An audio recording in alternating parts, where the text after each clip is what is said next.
Hello friends, so in the last part we have done with the all the system requirements and setup of our project. So in this part we will start our project with the uh, creating our first step or taking first step towards creating India Fights Corona project. So here we go. We will quickly move to the desktop, and first thing we have to do is open command prompt. So I have opened command prompt. Now you can go to the directory where you want to create the project. Okay, so I can create project here also, but if I want to create my project in C directory, wherever you want, no problem. I am creating all the project in Flutter projects. So these are the Flutter projects I generally create. You can click on open with code here, or I will tell you how to go to the specific location. So I will open command prompt. At present I am in the this directory C user gpalway. So I will type cd dot dot. So I am coming back one step back from directory structure. Now I will come again cd dot dot. So I came into the C drive. Here I will cd means change directory. So change directory to flutter flut and press tab. So it will give all the option in C directory, Flutter projects, whatever, Flutter. So I have two options, Flutter. I will go into the Flutter projects directory, enter. Now I have changed directory from C user to C Flutter projects. You can create one folder here in the C directory using Control Shift N, that is shortcut for new folder, and type new projects or new project and tab. So new project folder is there. Now if you want to switch to that, how will you do? Cd space dot dot and cd press n and use tab button. Look, cd new project, and here will actually write our command, that is flutter create. Let's say our project name is India underscore fight corona. So this is our project name. Remember that all caps and no space, or yeah, space you can give but no capital letters. This is the convention of Flutter. So your project will be ready within second. So all these packages are installed and file directory file structure will be created. Yeah, all done. So wait little bit, because even though all is done, yeah, your application code is in India Fight Corona. So this is the structure, and you can see all things are installed. And connected device we have not connected till now. It's okay. So I will take you to that folder. Yeah, this is the folder, and you can see India Fight Corona, and this is the directory structure. Now we have to open entire directory structure in Visual Studio Code. So attention please, right click on the screen, open with code. This open with code option will come only when you have installed VS Code correctly. If you haven't, then please look my part 1 video. I have explained it how to install. So you open with code, yeah, and click on the close. Now this is the structure of our project. Okay, and you can see what is important in the structure is library, and in that library main.art. So this is our file where we will do coding, but we will not start coding right away because we have to set up the device to run our code. So first thing first, I will tell you how to create the virtual device in two ways. If you click on run without debugging, it will ask for create Android emulator. Looks, this pixel has been created by me already. So if I click on that, pixel will get started. But yeah, I want to teach you how to create. So I will click on create Android emulator. so it will create emulator for you. So wait for some time, it will redirect. This is the one way actually. AVD cannot be created launch without an active device. Okay, no problem. So what we will do, I will tell you another method. Open the Android Studio.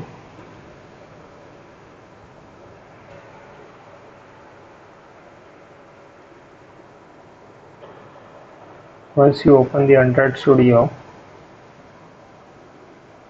let me tell you. Yeah. So in the configuration, click on first menu, AVD Manager, and in AVD Manager you see Pixel 29. It's already there, created by me, but I want to tell you. So click on create new virtual device.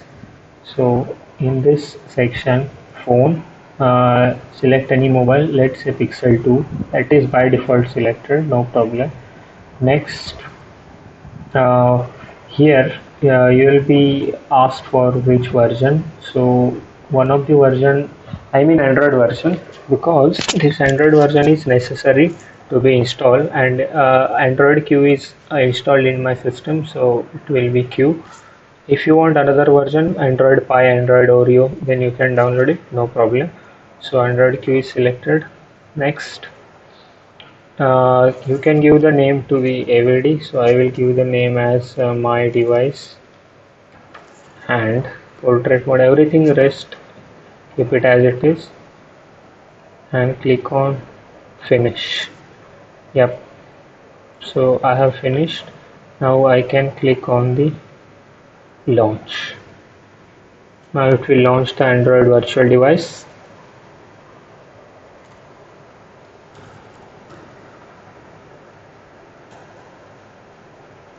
You can minimize this, can close this. Now what to do?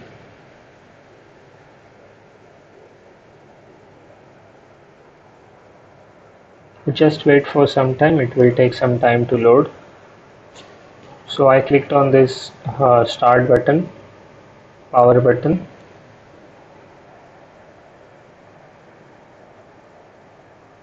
and it will install everything in this newly created virtual device. So it will take little bit time. I know if your system is little bit slower, then it will take more time even in that system. So you should have some patience. So I will tell you other things till that happens. So what we are going to do, we should have always this kind of structure. Our VS Code should be on the one side, left side, and our device should be on the right side. So whatever changes we are doing in the code, that code or that changes will be reflected in your code. That's how we are going to do the programs. So this was the one way to run your code. The other way I will quickly tell you. Look, this is the area where you will see the device name. So this is the device which is currently active, and you can see that device here.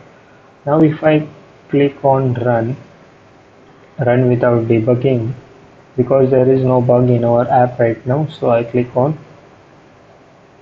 Now it is launching.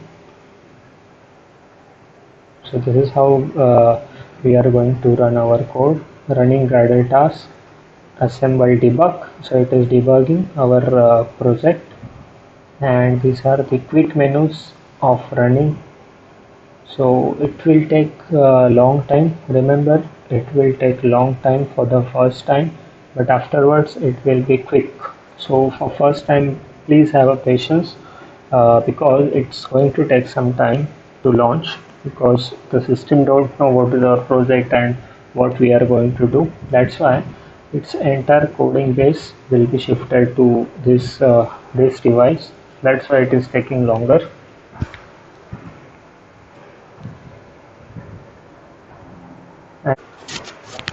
Okay, so you can see now this app has been built, and you can see this installing the updates on the app.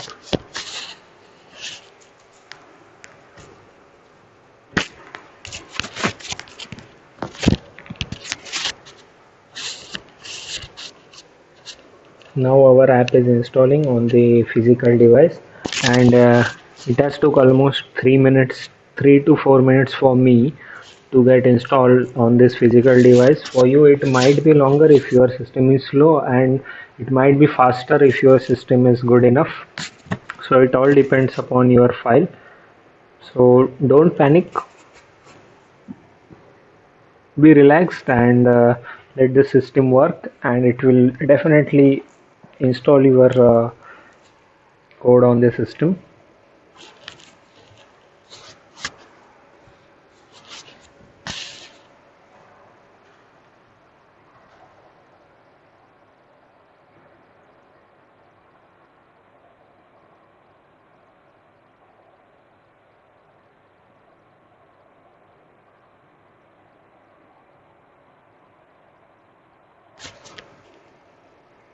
So this is time for synchronization. Yeah, here we go, and this is the front page, or this is boilerplate. And boilerplate means this is the default structure of Android. Flutter gives us for the starting environment. So if I click on this, it will be incremented. This is not the project we are going to do, but this is the starting phase which you will see. So after almost 5 to 7 minutes I have got this. It will take some time, really remember and have patience. So this is the first way. If your system hangs, for other people who don't have good configuration, I will tell you other way. When you click on the I will now exit, so I will shut down this. I will shut down this device, so it's shut down, and I will close it. Now you can see exited. So I have exited device, and I will quickly tell you how to run your project in your live device. So for that, connect your device with the USB cable and quickly go to the developer option. Developer option you should have on, that is the option you should have on, that is the only, yeah, developer option should be on. And after developer option is on, you can search for USB debugging and turn on USB debugging. Once you turn on the USB debugging, you can see your device name into the Android layout. Look, my device, I am running a Realme mobile, so this is the Realme mobile, and if I click on this, I can see all three devices. That is my device mobile, this is start my device, this is my device we just now created, and this is the pixel that has already been created. So if you can click on RMX, that is my Realme mobile, then it will start running on my mobile. And yeah, look, this is launching now. That will be launched on my device, and it will take little bit time for the first time. So this is how we should run our project, either in Flutter, either in Android virtual device, or in the live mobile. So with that, I will end this topic, or part 2, and in the next part we'll start coding, actual coding, right? Thank you.